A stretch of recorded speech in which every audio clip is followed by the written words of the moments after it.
Hola, soy Salvador Saavedra. En esta ocasión quiero compartir con ustedes la ponencia presentada en el Congreso Nacional de Seguridad Vial en su sexta edición, auspiciado por la Asociación Nacional de Transporte Privado. En esta ponencia, el tema a compartir fue asuntos relacionados con la selección, la especificación de vehículos de transporte pesado. La ponencia fue auspiciado por Entorno Industrial, a quien ustedes ya conocen. El título de la ponencia, Enfoque sistémico en la especificación de vehículos. Y para iniciar, recordemos que estamos dentro de la segunda década de seguridad vial y por un Plan Mundial de Seguridad Vial que para el 2030 tiene como objetivo reducir las fatalidades y lesiones graves en 50%. Y para ello tiene un plan, y el plan está centrado en 5 grandes columnas. La primera, ver qué hacer para reducir el tránsito de personas en vehículos personales, es decir, en autos, motocicletas, y intensificar el uso de transporte público de tal forma de que los riesgos se vean reducidos. Y retoma 4 de las anteriores columnas que tenían el primer decenio de la seguridad vial, que son las vías de tránsito y movilidad más seguras, los vehículos más seguros, los usuarios de las vías de tránsito más seguros y las respuestas tras los accidentes. Esta ponencia está enfocada a vehículos más seguros.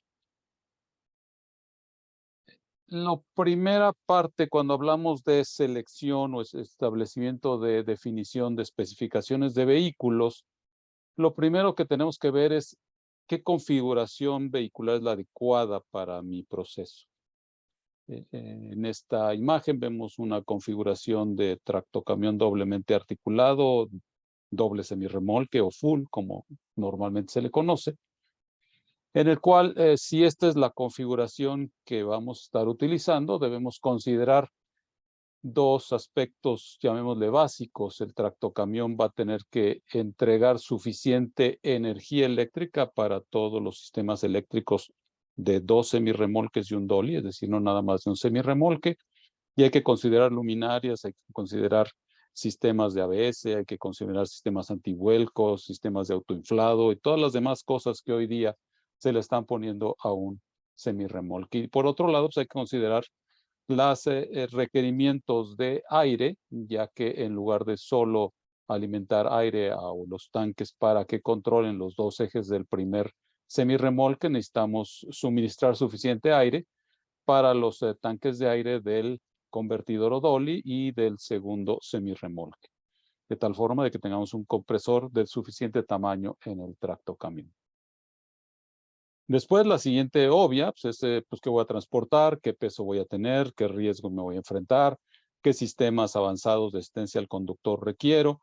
Es decir, pensar en todos estos aspectos relacionados con el movimiento del vehículo. Y después, típico que se selecciona son, pues dependiendo de las pendientes o de las rutas que voy a tener, pues tengo que escoger pues, la potencia que te va a tener el motor de mi tractocamión, la transmisión, de cuántas velocidades debe ser, el paso de mi diferencial, si voy a tener mucho tránsito fuera de carretera, etcétera. Y generalmente ahí se me acaba la selección y definición de especificaciones en la mayoría de los casos. Y pocos de quienes me están escuchando o quienes asistieron a este Congreso de Seguridad Vial, pues también se enfocan en qué pendientes descendentes tienen las rutas y por lo tanto qué tamaño de freno libre de fricción requiero, qué potencia de ese freno libre de fricción requiero. Es un aspecto en el que nos vamos a centrar en los próximos minutos, eh, en ver qué tan importante es pensar en la selección del freno libre de fricción. Lo primero que se me viene a la mente, pues, son esos choques frecuentes que hemos tenido en las casetas de San Marcos, en la carretera Puebla-México, en los cuales, pues, siempre se dice, pues, que el vehículo se quedó sin frenos, se distrajo el operador, etcétera, ¿no? Y ese de que el vehículo se quedó sin frenos, quiere decir que los frenos en ese momento ya no funcionaban, no necesariamente quiere decir que no funcionaban cuando iniciara su viaje saliendo de su centro de servicio, o saliendo de recogido, o exactamente en la parte superior, estando en llano largo, a lo mejor sí tenía suficiente capacidad de frenado, pero cuando ya llegó a la caseta ya no lo tenía. Y cuando hablamos de frenos, quisiera regresar un poco a nuestras clases de tercero de secundaria, primero de prepa, a lo mejor, en el cual nos decían que la energía no se crea ni se destruye, solamente se transforma. Y esto lo llevo a que si yo tengo una configuración vehicular que está a punto de transitar por una pendiente descendente, esa pendiente descendente que tendrá una altura determinada, una longitud, un ángulo de pendiente, pues va a tener estas características energéticas. Es decir, la energía total que tendrá este vehículo en este punto está considerada por su energía cinética, debida a la velocidad, y su energía potencial debida a la altura o la posición que tiene respecto del final de su trayectoria descendente. Y cuando llegue a la parte inferior, pues nada más tendrá energía cinética, ya no tendrá energía potencial, porque a esta altura ya no lo habremos acabado, y que estará en función de su velocidad. ¿Qué debe pasar con estas energías para qué sucede transitando de la parte superior a la parte inferior? La primera posibilidad es que transformemos toda esta energía potencial en velocidad, es decir, en energía cinética. Lo cual pues dependerá de la altura y podríamos alcanzar velocidades increíbles. La otra es deshacernos de esa energía potencial. ¿Y cómo nos deshacemos? Tradicionalmente aplicando los frenos. Es decir, si yo voy a mantener la velocidad y voy a irme deshaciendo de esta energía potencial, pues tendré que ir aplicando los frenos y pues voy a deshacerme de ella, convirtiéndola en calor. O una combinación de ambas, ¿no? O sea, puedo reducir la velocidad, pero no tanto, entonces me deshago de cierta cantidad de energía potencial, pero no de toda. Y son las diferentes opciones que tengo. Y normalmente en estos caminos lo que yo encuentro, que el conductor encuentra, pues es esta señal de tránsito, es decir, pues viene una bajada. ¿De qué distancia? ¿Quién sabe? ¿De qué pendiente? No lo sabemos. Entonces, esto es lo que hoy día ve un conductor. Y a mí me gustaría pues ver pues, qué tan larga va a ser la pendiente y qué tan inclinada está la pendiente, de tal forma de que pueda aplicar lo que a continuación vamos a aprender. Vamos a poner un ejemplo y vamos a bajar de Esperanza a Ciudad Mendoza. Muchos de ustedes deben conocer la carretera que va de Puebla a Veracruz y van en la zona de Puebla, pasan Puebla, en una planicie muy larga, suben un poquito para llegar a la caseta de la Esperanza y después una recta de un par de kilómetros y luego empieza una bajada muy pronunciada que nos va a llevar hasta el estado de Veracruz y la primer pueblito que nos encontramos se llama Ciudad Mendoza, perdón por decirle pueblito. Es esa bajada de Esperanza, Ciudad Mendoza, mide 902 metros de altura. Tiene una pendiente de 4.54% y la recorremos en poquito menos de 20 kilómetros. Por tanto, vamos a suponer que traemos aquí un tractocamión doblemente articulado que va a su peso bruto vehicular al máximo permitido por la norma 012, que son 75.5 toneladas. Supondremos que cuando llegamos al final de la recta, pues sí logramos una velocidad de 80 kilómetros por hora, pero en la pendiente queremos transitar a 50 kilómetros por hora, es decir, no 80, sino a 50 es razonable la velocidad para la pendiente. Y vamos a suponer que, pues como pasa con cierta frecuencia, tenemos un embotellamiento al empezar la recta Ciudad Mendoza. Por lo tanto, pues requerimos tener los frenos fríos, de tal forma de que cuando llegue a esa zona, pues el conductor pueda apretar sus frenos a fondo y pueda enfrenar el vehículo sin ningún problema y no pase lo que vimos en la imagen de la caseta de San Marcos.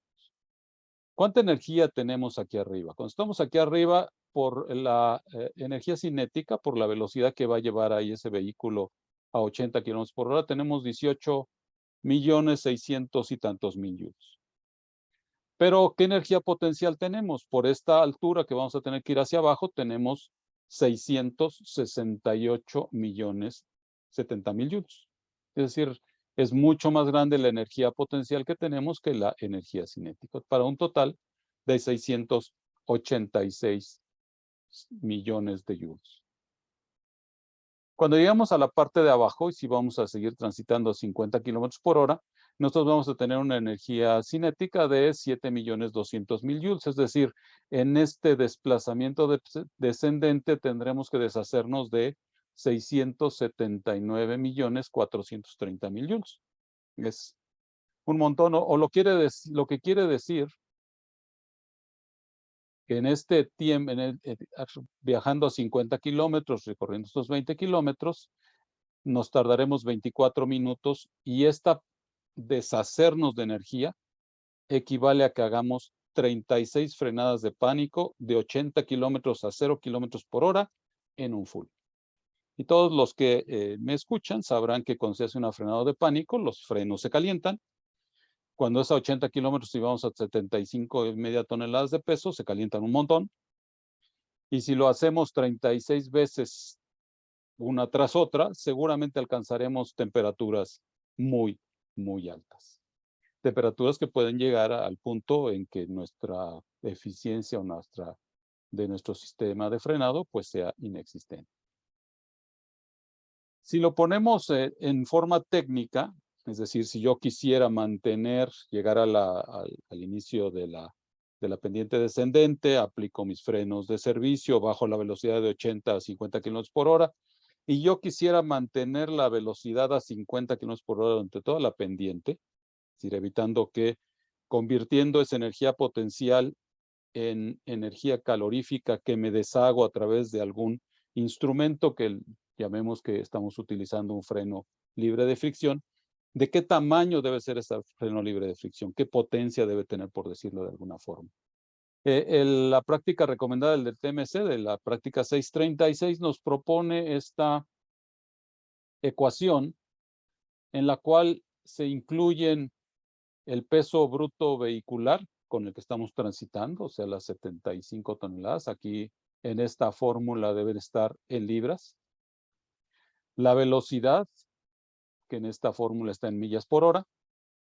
Y la pendiente, que está en porcentaje, ya la sabemos, 4.54% de la anterior definición. Y si nosotros queremos mantener esa velocidad con ese peso en esa pendiente, pues vamos a requerir un freno libre de fricción de 626 HPs.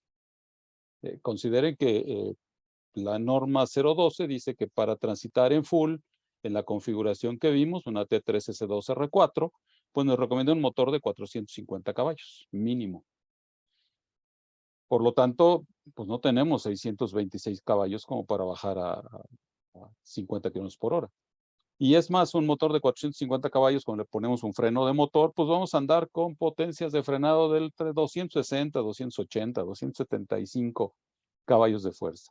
Por lo tanto, no tenemos suficiente potencia para hacer un freno, para transitar de forma segura en una pendiente descendente sin aplicar los frenos de servicio y, por lo tanto, mantenerlos fríos para tenerlos listos cuando lleguemos a Ciudad Mendoza.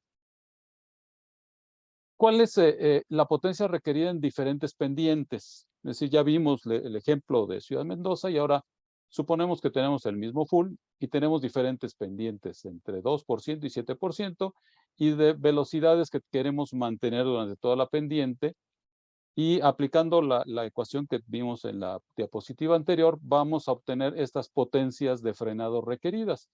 Es decir, si vamos por esa pendiente de 4.5%, que fue la que vimos, y queremos ir a 50 kilómetros por hora, pues requerimos 620 caballos. Salió el dato que vimos anteriormente. Si quisiéramos bajar a 80 kilómetros por hora, requeríamos casi 1,000 caballos.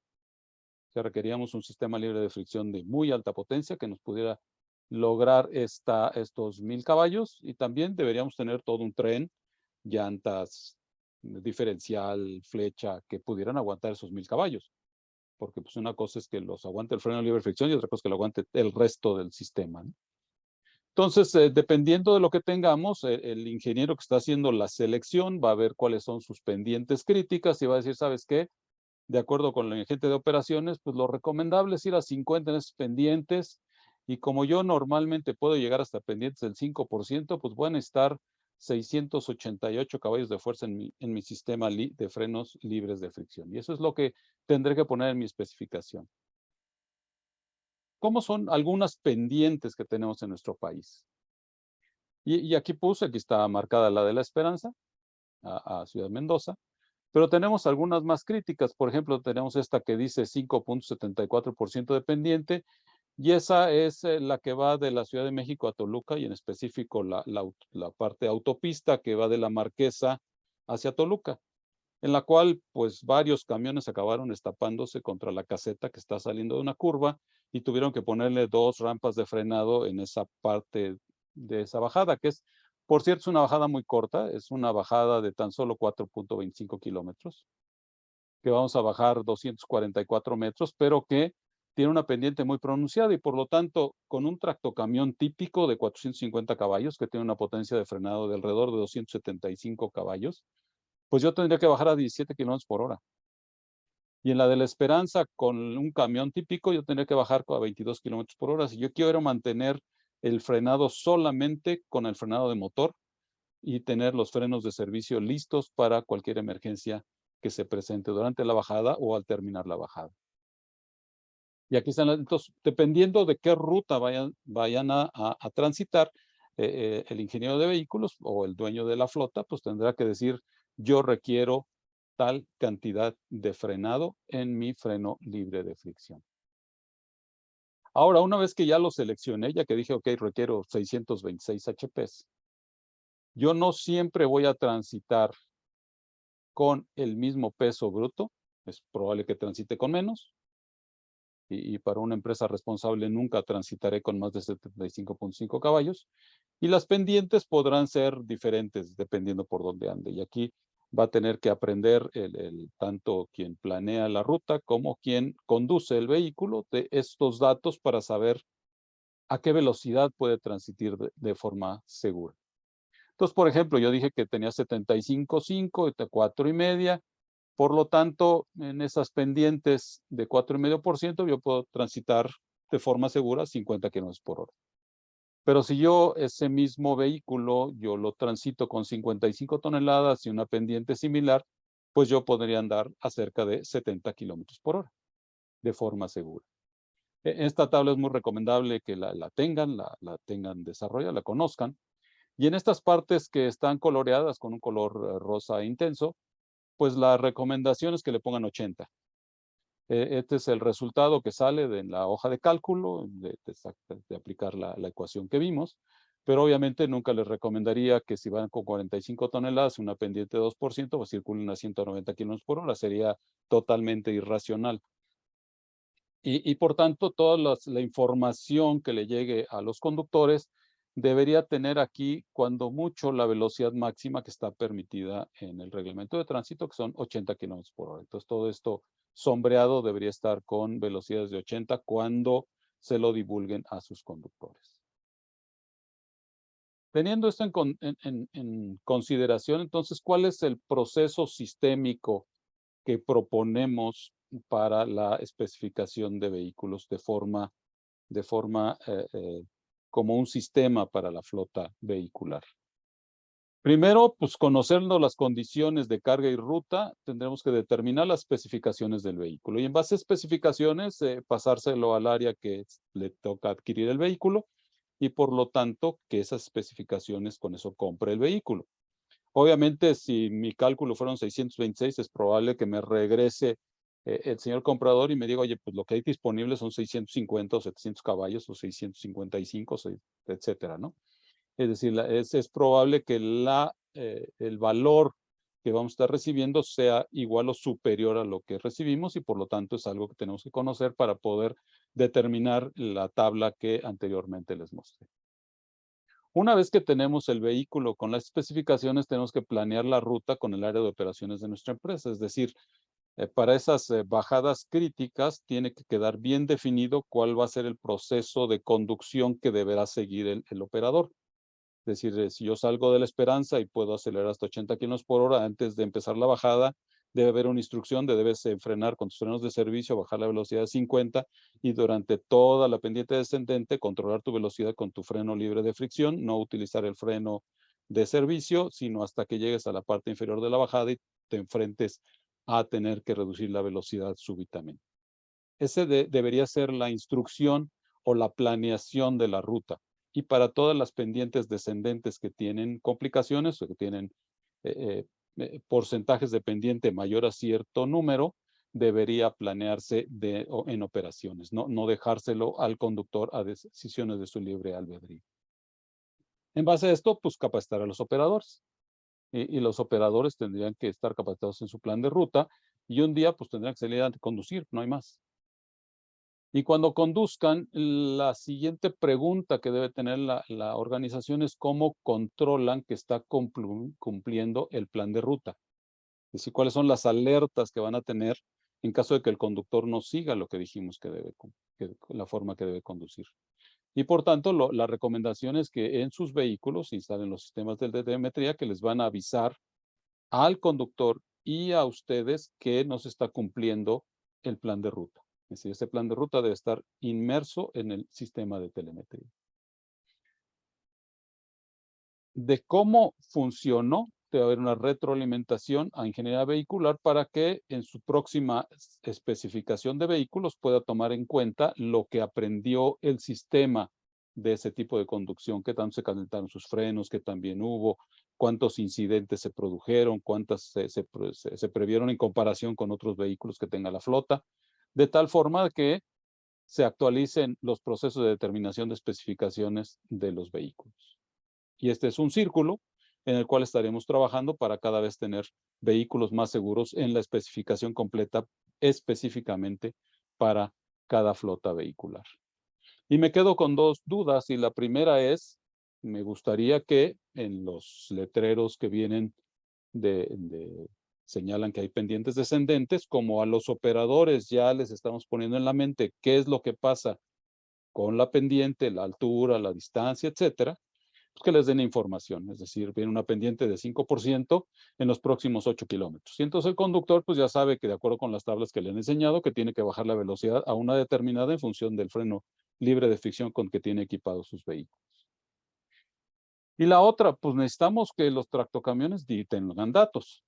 Y obviamente hoy día tienen datos, muchos de ellos del peso bruto vehicular de diseño, algunos de ellos tienen el peso bruto vehicular combinado de diseño, casi todos tienen información sobre su potencia y torque de motor, pero casi ninguno tiene información sobre el freno auxiliar y es algo que le sirve tanto a la flota, al conductor, a quien posea el vehículo para saber cuáles son las habilidades del vehículo para poder sortear esas pendientes descendentes. Muchas gracias y espero que esta presentación les sea de utilidad en sus operaciones. Hasta luego.